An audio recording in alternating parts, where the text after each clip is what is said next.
Let's just go to another topic now, which is a fascinating one and a worrying one. It stems from a column by Dr Mindy Macleod, a university tutor and former lecturer, warning about cheating and the rise of artificial intelligence. She says cheating is now so rampant that uni degrees have become worthless. Dr Macleod explains it isn't just a matter of using AI to generate ideas, it's a matter of students telling AI to write a paper on the very subject they can't be bothered to. And she warns it's almost impossible to fail university students these days. Believe me, I've tried. Cash is still king, and once you're selling degrees, you've lost any kind of quality control. Dr Mindy Macleod joins me live from Melbourne. Thanks for joining us, Mindy.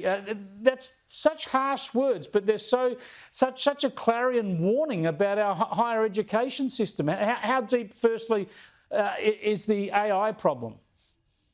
Oh, the AI problem is huge. And I think what's been really frustrating for people over the last couple of years is it's almost, for many of us, the straw that's broken the camel's back, because there has been this decline in quality, this massive problem with all kinds of issues that have been worsening for years and years. But now the whole issue of AI, chat GPT, and the other sort of large language models, it's made things so much worse. And what's frustrated so many of us within these institutions is that most institutions are not really doing anything about it. So there really seems to be very little kind of response to this. Everyone is aware of what's going on, but there seems to be very little attempt to deal with it and sort of to find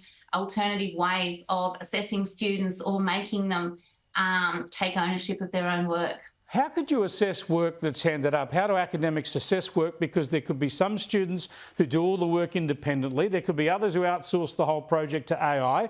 There will be others maybe using a blend of the two. Is that obvious to you when you're reading essays or reading assessments, or is this an absolute minefield for those doing the marking?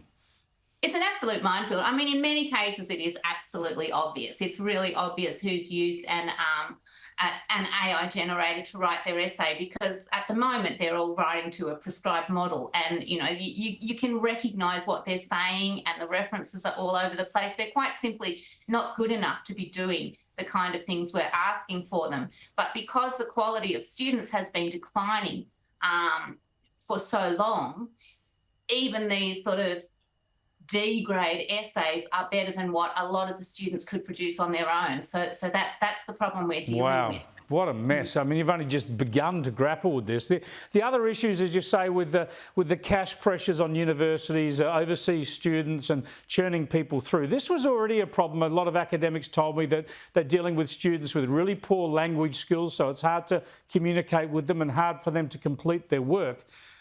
Apparently now a lot of students bypassing any face-to-face contact with tutors and lecturers because they can just use AI generators to communicate, which is obviously going to just compound the problem and not help them a great deal.